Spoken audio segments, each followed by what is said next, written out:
चलो बच्चों, तो आज हम लोग स्टेटिस्टिक में सेकंड पार्ट का पहला चैप्टर कंटिन्यू करें ना, जिसका नाम है प्रोबेबिलिटी। देखो, इस चैप्टर में हम लोग एक्सरसाइज 1.1 देख रहे थे ना, कि जिसके अंदर फिलहाल जो है वो सिर्फ बेसिक सैंपल स्पेस या इवेंट कैसे फाइंड करते हैं उसके रिलेटेड क्वेश्चन थे, कि जिनमें हमने पहले 5 क्वेश्चन देखे थे। इस एक्सरसाइज के पहले 5 क्वेश्चन देखे थे, अब उसके आगे कंटिन्यू करना है हमें।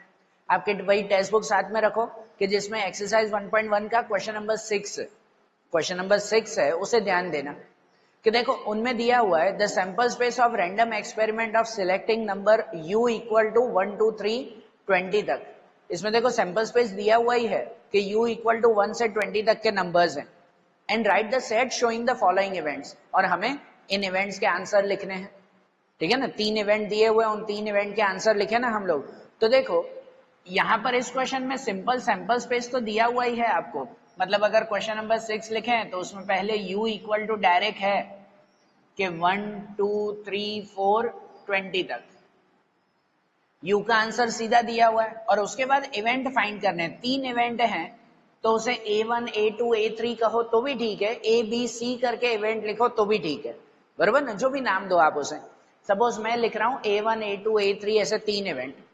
तो जैसे A1 पहला इवेंट है, तो पहले इवेंट के लिए पूछा हुआ है the selected number is odd number, हमें ऑड नंबर्स ढूंढने हैं। 1 to 20 तक कितने ऑड नंबर्स आते हैं? ऑड नंबर मतलब 1 3 5 7 ये सब हुए ना, तो मतलब 1 से 20 तक के हमें सब ऑड नंबर्स यहाँ पे लिखने हैं।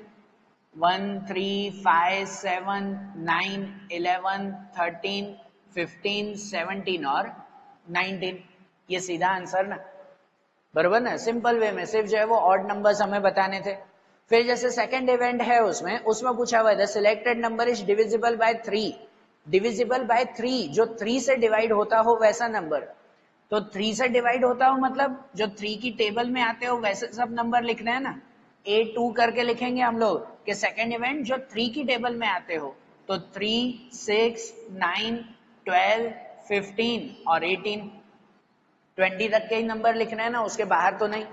तो 20 तक जो 3 की टेबल में आते हो वो ये सब नंबर्स हुए ना उसमें, बरोबर ना। और जैसे थर्ड है the selected number is divisible bye 2 और 3, 2 और 3 में मतलब कि जो 2 की टेबल में भी आते हो और जो 3 की टेबल में भी आते हो ऐसे सब नंबर हमें लिखने हैं, 2 और 3, 2 की टेबल में भी और 3 की टेबल में भी आते हो ऐसे नंबर्स। मतलब अगर हम लोग थर्ड इवेंट कहें ना A3, तो जो जो नंबर 2 और 3 में आते हैं भाई, जैसे 1 तो किसी में भी नहीं आता, 2 आता है 2 की टेबल में, 3 आता है 3 की टेबल में, बराबर।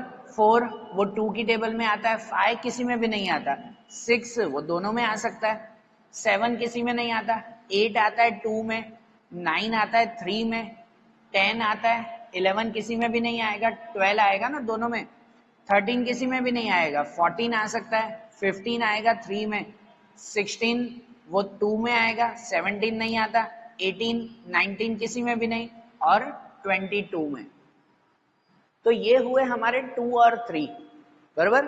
और एक बात और समझो, यहाँ पे एक रफ में एक पॉइंट बता रहा हूं, नोट करके रखना कि आपके क्वेश्चन में क्या दिया हुआ है, 2 और 3 दिया हुआ है या 2 एंड 3 दिया हुआ है। आगे बहुत सारे ऐसे क्वेश्चन आएंगे कि जिनमें जो है वो ये कंफ्यूजन होगा, 2 और 3 एंड 2 एंड 3, इन दोनों में बहुत बड़ा फर्क है। जब 2 और 3 लिखते हैं ना, तो 2 वाले भी 3 वाले भी वो सभी नंबर लिखने हैं हमें, वो सभी नंबर जैसे यहाँ पे लिखे हमने। लेकिन अगर आपको 2 एंड 3 पूछते ना, तो ये सब नहीं लिखते, तो ये सब नहीं लिखते, और की जगह अगर एंड होता तो फिर यहाँ पर वो नंबर लिखते हैं जो 2 एंड 3 दोनों में आते हो, कंपलसरी दोनों से डिवाइड होते हो, वैसे ही नंबर लिखते। स्टेटिस्टिक की लैंग्वेज में कहे ना, तो 2 और 3, तो 2 और 3 मतलब यूनियन कहलाता है, यूनियन, सब नंबर साथ में। आगे हमने यूनियन और इंटरसेक्शन देखा था ना, और का मतलब यूनियन कहलाता है, 2 और 3 सब साथ में लिखो, 2 वाले भी और 3 वाले भी सब साथ में लिख दिए ना, मिक्स, बरोबर ना। और एंड मतलब एक तरह से इंटरसेक्शन कहलाता है। इंटरसेक्शन मतलब कॉमन, मतलब ऐसे ही नंबर जो 2 से भी डिवाइड होते हो, 3 से भी, दोनों से साथ में डिवाइड होते हो वो। अगर समझो इंटरसेक्शन होता ना, तो ये आंसर नहीं, यहाँ इसमें कौन सा आंसर आता पता है? 6 आता, कि जो 2 से भी डिवाइड होता है, 3 से भी डिवाइड होता है, 6 होता, 12 होता, 2 से भी 3 से भी दोनों से होना चाहिए, यहाँ 18 होता सिर्फ, बराबर। अगर एंड दिया हुआ होता तो आंसर कुछ 6, 12 और 18 आता है, ये आंसर नहीं आता। फिर समझ आ रही है बात? ये और एंड में फर्क रखना, इसमें और दिया हुआ है, अगर एंड दिया हुआ होता तो ये आंसर लिखते। आगे बहुत सारे ऐसे क्वेश्चन आएंगे, तब भी नोट करवाऊंगा, और अभी भी माइंड में रखना आप लोग, ठीक है। और ये सम तो इतना ही ना, बस ना। क्वेश्चन 6 में ये 3 इवेंट ही पूछे गए थे, हमें फिलहाल सिर्फ उनके आंसर्स ही बताने थे, ठीक है। ये क्वेश्चन 6 कंप्लीट हो गया। क्वेश्चन 6 यहाँ पर जो है वो क्लियर हुआ। अब क्वेश्चन 7 के बारे में देखें कि देखो क्वेश्चन 7 में क्या पूछा हुआ है, दिया हुआ है कि one family selected from the families having 2 children, the sex means male and female of the children from this family is noted, state the sample space of this experiment and right the set showing the following events. भाई ऐसी family हमें select करनी है कि जिनमें 2 children हो, और उनका सैंपल स्पेस भी बताना है, और नीचे ये 2 इवेंट A1 A2 दिया हुआ है, उसके आंसर भी हमें लिखने हैं। तो देखो सबसे पहले तो अगर हम लोग सैंपल स्पेस लिखे ना, क्वेश्चन 7 के लिए है, अगर सैंपल स्पेस U करके अगर हम लोग लिखें, तो अगर कोई फैमिली में 2 चिल्ड्रन है और वो मेल और फीमेल की हमें प्रोबेबिलिटी बतानी है, तो सैंपल स्पेस में ऐसा हो सकता है, ध्यान से समझना, 2 चिल्ड्रन का सैंपल स्पेस बताना हो तो पॉसिबल है कि वो दोनों मेल हो सकता है ना। 2 चिल्ड्रन हैं तो दोनों ही मेल हो सकते हैं, 2 चिल्ड्रन हैं दोनों ही फीमेल हो सकते हैं, FF। हो सकता है पहला चाइल्ड जो है वो मेल हो और सेकंड फीमेल हो, या हो सकता है कि पहला चाइल्ड फीमेल हो और सेकंड मेल हो। तो ये पॉसिबिलिटीज आ सकती है ना उनमें, बराबर ना। सैंपल स्पेस में टोटल आउटकम्स लिखते हैं, टोटल कितनी पॉसिबिलिटीज हैं वो सब लिखते हैं, वो सैंपल स्पेस कहलाता है। तो यहाँ सैंपल स्पेस में ये सब हो सकता है कि फैमिली में 2 चिल्ड्रन है, हो सकता है दोनों मेल हो सकता है दोनों फीमेल हो सकता है पहला मेल दूसरा फीमेल, या हो सकता है पहला फीमेल दूसरा मेल। ये पॉसिबिलिटीज है ना, ये सैंपल स्पेस हुआ। और इनके ऊपर से वो 2 इवेंट बताने हैं कि जैसे इवेंट A1 है, उसमें पूछा हुआ 1 चाइल्ड इज फीमेल, एक फीमेल होना चाहिए, तो उसकी क्या कंडीशंस हो सकती है। एक फीमेल की कंडीशन वो ये दोनों आ सकती है ना, एक फीमेल में हो सकता है पहला मेल और दूसरा फीमेल, या हो सकता है पहला फीमेल और दूसरा मेल। तो इसमें पूछा हुआ है ना 1 चाइल्ड इज फीमेल, तो अगर पहला इवेंट इसमें डिस्क्राइब करें ना A1, तो 1 चाइल्ड इज फीमेल में ये हो सकता है या तो M और F, या तो F और M, ये इवेंट का आंसर, ठीक है ना। सिंपल सा ये इवेंट का ये आंसर बताना है। और सेकंड इवेंट जो पूछा हुआ है, at least 1 child is female, at least 1 female, मतलब कम से कम एक फीमेल तो होना ही चाहिए, एक से ज्यादा हो तो भी चलेगा। एटलीस्ट का मतलब क्या होता है, कम से कम एक, कम से कम एक होना चाहिए, एक से ज्यादा हो तो भी चलेगा उन्हें। तो फिर कौन सी पॉसिबिलिटीज आ सकती है कि कम से कम एक में तो ये होगा ना, ये दोनों, और एक से ज्यादा हो तो भी ये चलेगा, एक भी ना हो वो इसमें नहीं चलेगा। एटलीस्ट 1, कम से कम एक तो होना चाहिए, तो कम से कम एक में ये तीनों आ जाएंगे, कि एक से ज्यादा भी तो पॉसिबल है ना, बराबर ना। मतलब अगर इवेंट 2 के मेंबर कहें ना, A2 में अगर कहें तो उसमें आ सकते हैं कि दोनों फीमेल भी आ सकते हैं, एक मेल और फीमेल भी, या एक फीमेल और मेल भी, ये उनका आंसर, बराबर। 7th वाले में सिर्फ ये 2 इवेंट ही बताने थे ना हमें, 7th वाला भी इतना ही, ये क्लियर हमारा। फिर 8th वाला क्वेश्चन देखो, इनमें ना क्वेश्चंस आपके छोटे ही हैं, पूरे चैप्टर्स में शॉर्ट क्वेश्चंस ही आएंगे, लेकिन लॉजिक ज्यादा होगा उसमें। कैसा लॉजिक यूज करना है ये माइंड में रखना आप लोग। अब जैसे 8th वाला क्वेश्चन है, उसमें दिया हुआ है 2 6 faced balanced dice are thrown simultaneously, state the sample space for this random experiment and hence write the set showing the following events. यहाँ पर जो है वो 4 इवेंट दिए गए हैं, लेकिन पहले सैंपल स्पेस के लिए दिया हुआ है 2 6 faced dice are thrown simultaneously, 2 dice चलाए गए हैं। एक डाइस में कितने नंबर होते हैं, तो एक डाइस में नंबर होते हैं 6, टोटल 6 नंबर होते हैं ना एक में, और अगर 2 हो तो 12 नहीं होंगे। कल भी मैंने बताया था प्रोबेबिलिटी में हमेशा मल्टीप्लाई करते हैं, एक में 6, तो अगर 2 हो ना तो 6 × 6 36 प्रोबेबिलिटीज, बराबर। 36 पॉसिबिलिटीज आ सकती है उसमें अगर 2 डाइस चलाएं, और वो 36 प्रोबेबिलिटीज कौन सी, तो उसका अगर सैंपल स्पेस हम लोग लिखे ना, तो उनके सैंपल स्पेस में ये 36 में हमेशा फिक्स यही रहते हैं कि हो सकता है दोनों में 1 1 हो। पॉसिबल है ना कि भाई दो डाइस चला रहे हैं, पहले में 1 दूसरे में भी 1, या हो सकता है पहले में 1 दूसरे में 2, हो सकता है पहले में 1 दूसरे में 3, या फिर पहले में 1 और 4, 1 और 5, या फिर 1 और 6। हो सकता है ना ऐसा, पहला डाइस चला है 1, दूसरा डाइस चला है उसमें से 2 3 4 या कुछ भी, या हो सकता है पहले डाइस में 2 दूसरे में 1। पॉसिबल है दो डाइस चला रहे हैं, पहले में 2 आया दूसरे में 1 आया, या पॉसिबल है 2 और 2, या 2 3, 2 4, 2 5 और 2 और 6। पहले डाइस में 2 दूसरे में इनमें से आ सकता है, ये है ना पॉसिबल। या तो फिर पहले डाइस में 3 आ सकता है, तीसरे में 1, या 3 2, 3 3, 3 4, 3 5 एंड 3 6।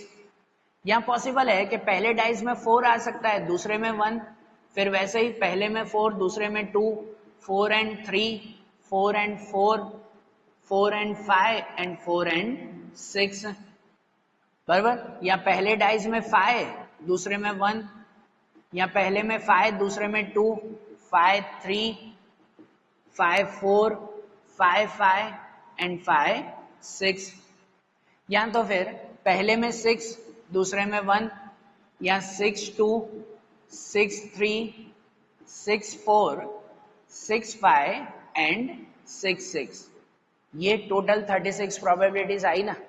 जब भी दो डाइस अगर चलाने हो तो सैंपल स्पेस में हमेशा यही 36 प्रोबेबिलिटीज लिखनी होगी, बराबर। यही पॉसिबिलिटीज हमें बतानी है कि दो डाइस चला रहे हैं तो ये चांसेस आ सकते हैं, फिर इनके ऊपर से इवेंट बनते हैं, ठीक है ना। फिर इनके ऊपर से इवेंट बनेंगे। अब जैसे पहला इवेंट उसमें पूछा हुआ है इवेंट A1, उसमें है the sum of number on dice is 7। इन 36 में से ऐसे नंबर हमें ढूंढने हैं कि जिनका टोटल 7 आता हो, जिनका total sum of the number on dice is 7।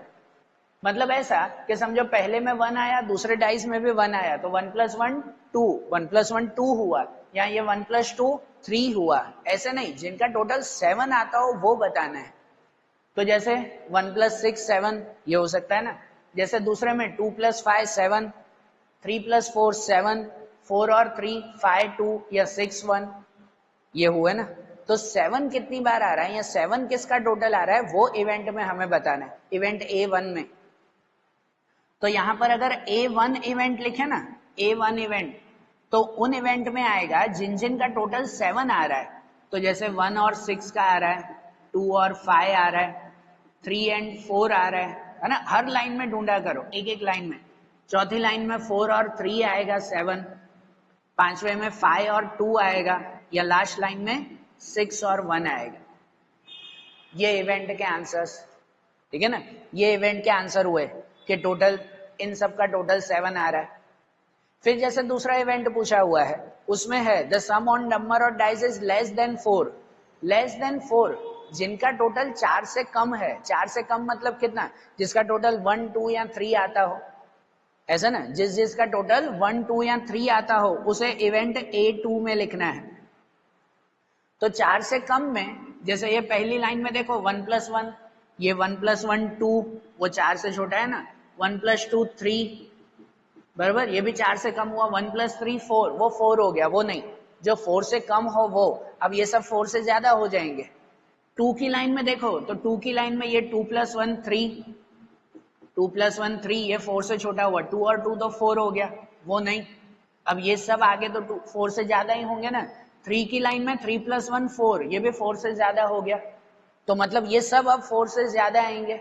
तो जो 4 से कम हो उन टोटल में ये खाली 3 ही नंबर आए ना, बराबर ना। 4 से कम हो ऐसे में कितने नंबर्स आए, सिर्फ ये 3 नंबर्स के 1 1 1 2 और 2 1 आ रहा है। ध्यान, सम सिंपल है, लॉजिक ध्यान रखना। अब जैसे थर्ड में है the sum on number on dice is divisible by 3।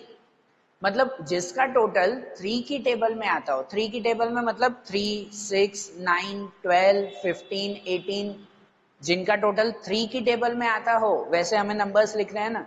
मतलब अगर हम लोग इवेंट A3 में कहें ना, तो सब में ढूंढेंगे, एक एक लाइन में ढूंढते हैं। जैसे पहली लाइन में किसका टोटल 3 की टेबल में आता है, तो जैसे 1 और 2, 1 + 2 3 होगा ना, वो 3 की टेबल में आएगा। दूसरा कहो तो 1 और 5, 1 + 5 6 होगा, वो भी आएगा 3 में। सेकेंड लाइन में कहो ना, पहले में 2 ही आएंगे।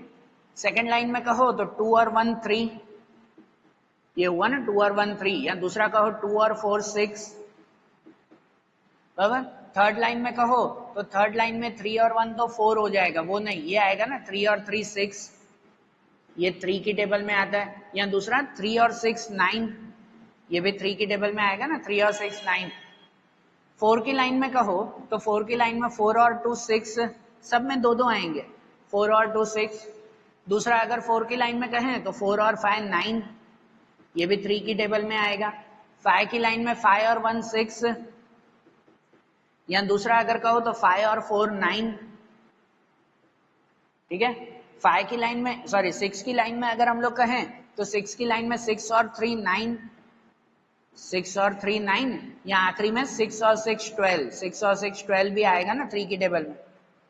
तो ये सब नंबर हुए कि जो डिविजिबल बाय 3 है, जो 3 की टेबल में आते हैं वैसा, बराबर। और फिर जैसे फोर्थ इवेंट है, उसमें है the sum of number on dice is more than 12, जिनका टोटल 12 से ज्यादा आता हो, ऐसा नंबर इसमें ढूंढ के बताओ जिसका टोटल 12 से ज्यादा हो। तो 12 से ज्यादा आता हो ऐसा कोई नंबर है? कोई नहीं है। बड़े से बड़ा नंबर भी 6 और 6 12 होगा, 12 से ज्यादा किसका टोटल होगा?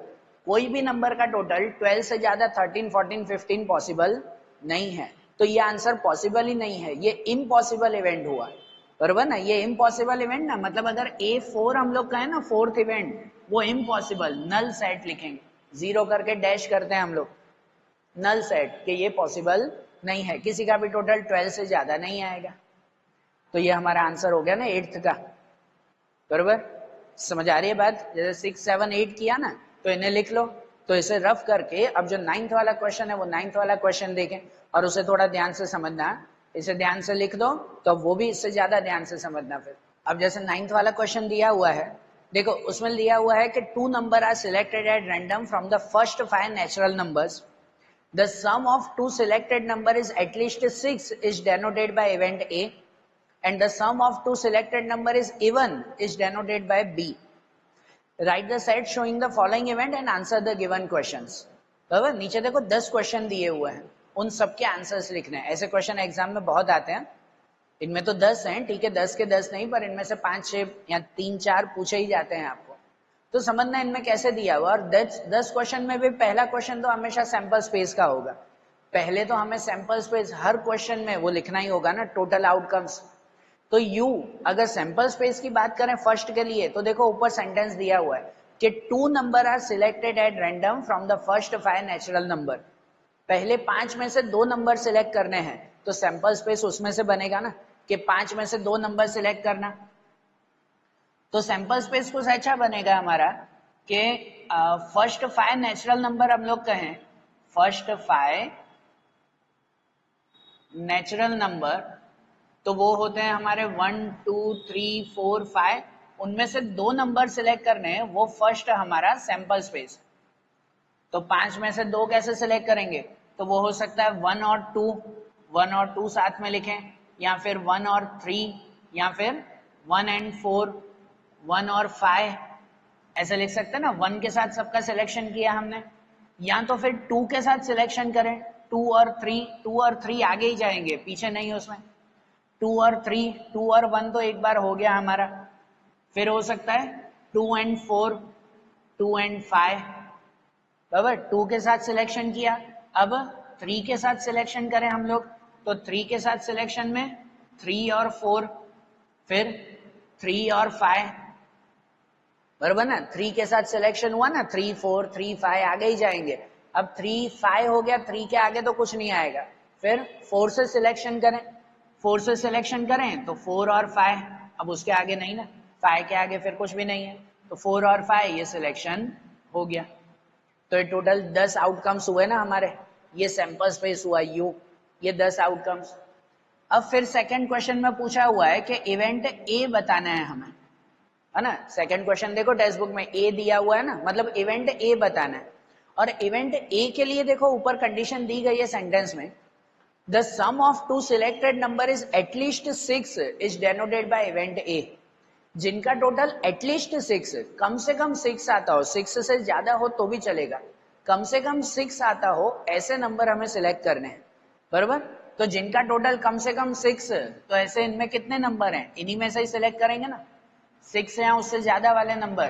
तो जैसे देखो 1 और 5 6 होता है ना, 1 and 5 6।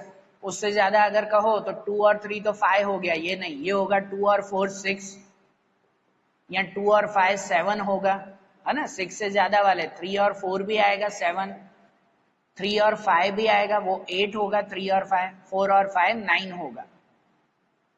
तो ये सब नंबर हैं वो इवेंट ए में आए ना, कि जिनका टोटल 6 से ज्यादा है, एटलीस्ट 6 मतलब 6 या उससे ज्यादा। फिर इवेंट बी पूछा हुआ है नंबर 3 में।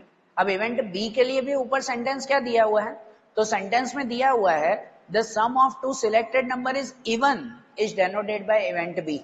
जिनका टोटल इवन नंबर आता हो, इवन नंबर मतलब 2 4 6 8 ऐसा टोटल आता हो, तो उन सबको हमें इवेंट बी में लिखना है।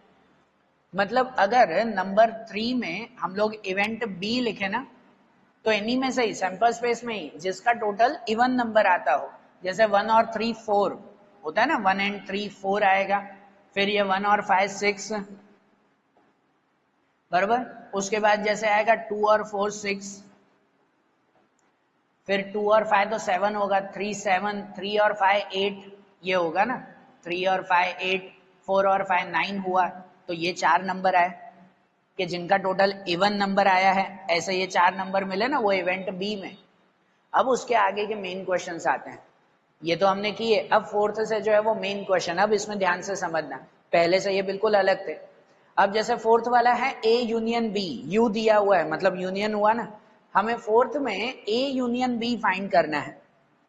तो ए यूनियन बी का मतलब क्या, ए यूनियन बी का मतलब होता है कि जो ए और बी में नंबर लिखे ना उन सबको कंबाइन करके, यूनियन करके हमें लिख देना है, कंबाइन करके लिख देना है। लेकिन कंबाइन करते हैं तो एक ही चीज ध्यान रखते हैं, कोई भी नंबर रिपीट ना हो, कोई भी नंबर रिपीट नहीं होना चाहिए, ऐसे हमें इन दोनों को कंबाइन करके लिख देना है। तो इन दोनों को कंबाइन करें ना, कंबाइन करने के साथ थोड़ी अरेंजमेंट भी कर दिया करो तो वो ज्यादा अच्छा। जैसे दोनों को साथ में लिखें तो सबसे पहले 1 3 आएगा ना, अरेंजमेंट के हिसाब से देखो। और अरेंजमेंट ना भी करो तो भी ठीक है, ए और बी को कंबाइन, ये सब ए के नंबर लिख दो, फिर सब बी के नंबर लिख दो, वो कंबाइन करके हो गया। बस खाली ध्यान देना रिपीट ना हो कोई भी नंबर। तो इनका कंबाइन करें 1 3 आएगा, पहले चलो मैंने अरेंजमेंट के हिसाब से 1 3, फिर 1 5 दो बार है पर एक ही बार लिखेंगे 1 5, फिर जो है वो 2 4 वो भी दो बार है एक ही बार लिखें 2 4, फिर 2 5 लिखें, इसके बाद 3 4, फिर 3 5 दो बार है, उसे एक ही बार लिखेंगे 3 5, एंड फिर 4 5। यूनियन का मतलब कंबाइन करके लिखना है, ये सभी नंबर आ जाने चाहिए ए और बी के, बस नंबर दो बार नहीं आने चाहिए, ठीक है ना। ये यूनियन हो गया फोर्थ में। अब फिफ्थ में बताया हुआ है ए इंटरसेक्शन बी। फिफ्थ में अब ऐसा है ना, ए इंटरसेक्शन बी हमें ढूंढना है। जैसे ये यूनियन देखा हमने, ए और बी को कंबाइन करके हमने लिखा। अब इंटरसेक्शन, इंटरसेक्शन का मतलब कि ए और बी में से कॉमन क्या क्या है वो बताना है। ये उल्टा यू मतलब इंटरसेक्शन होता है, और वो इन दोनों में से कॉमन नंबर, दोनों में जो जो कॉमन आता हो वो नंबर्स लिखने हैं।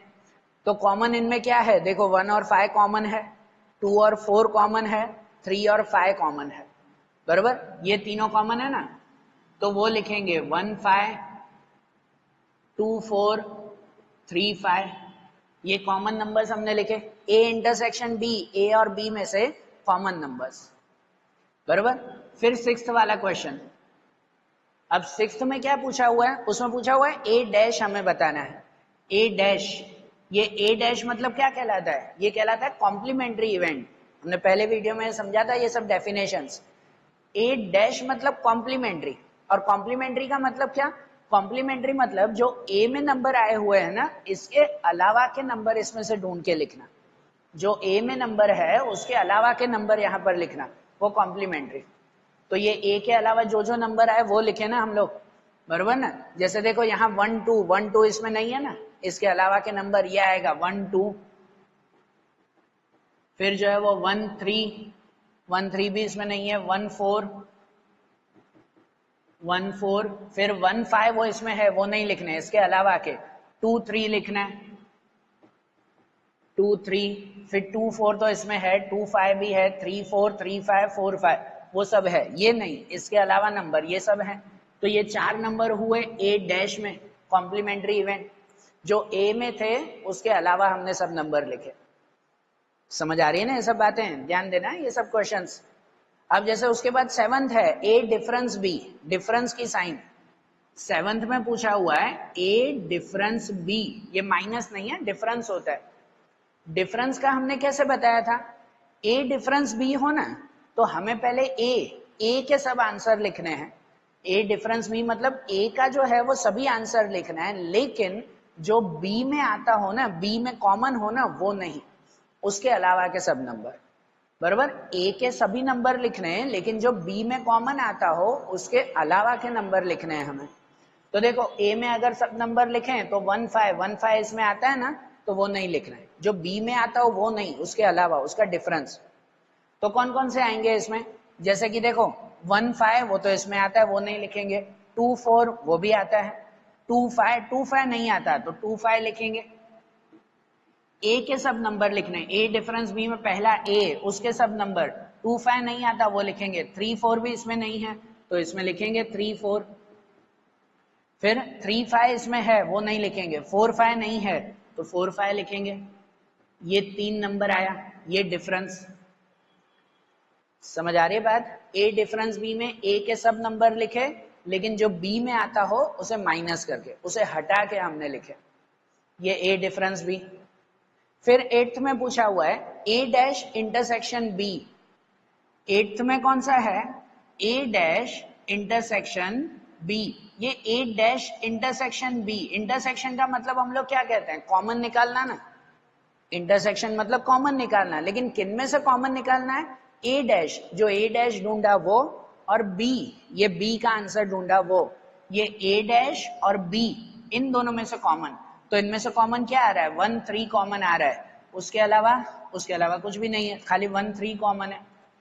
तो ए डैश इंटरसेक्शन बी में सिर्फ लिखेंगे हम लोग 1 एंड 3, ये कॉमन ना, बरोबर ना, इंटरसेक्शन मतलब कॉमन ही कहलाया।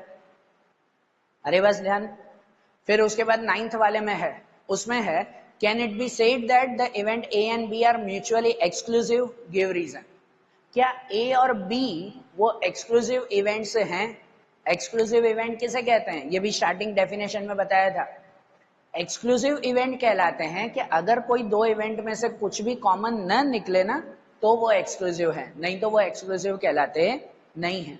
अगर इन दोनों में से कुछ भी कॉमन न हो तो है, ऐसा है कंडीशन के दोनों में से कुछ भी कॉमन नहीं निकल रहा है, निकल रहा है ना, दोनों में कॉमन है ना, बहुत सारी चीजें, यहाँ हमने लिखा भी इंटरसेक्शन में, दोनों में कॉमन है, तो मतलब ये एक्सक्लूसिव नहीं है। कॉमन ना होता ना तो एक्सक्लूसिव लिखते। तो इसमें पूछा हुआ है क्या वो एक्सक्लूसिव है, तो हम लोग आंसर में नो लिखेंगे, नो। और रीजन अगर पूछे तो रीजन में लिख सकते हैं कि because they have common elements, कि उनमें कॉमन एलिमेंट्स हैं, मतलब कॉमन चीजें हैं ए और बी में, तो वो एक्सक्लूसिव नहीं कहलाया। अगर कॉमन ना होता तो एक्सक्लूसिव वो कहलाता, बरोबर ना।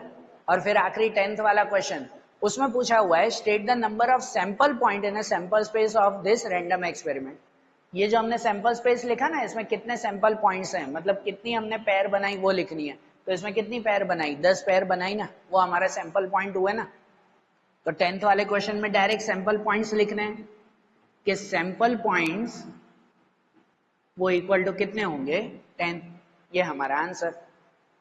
ध्यान आ रहा है, देखो सभी शॉर्ट आंसर्स ये हैं, सब छोटे छोटे ही आंसर लिखने हैं, लेकिन कैसे लिखने हैं वो लॉजिक ध्यान देना बेटा। एग्जाम में मैंने बताया ना कि ऐसे 10 में से आपको 3 4 5 पूछे ही जाते हैं शॉर्ट, तो लॉजिक समझना है इनमें। तो आज जैसे हमने ये क्वेश्चन किया ना, इसे ध्यान से लिखो, बुक में लिख लो इसे अच्छी तरह से। फिर जो एक्सरसाइज के आगे के क्वेश्चंस हैं वो अब हम लोग नेक्स्ट वीडियोस में देखेंगे। Okay, thank you.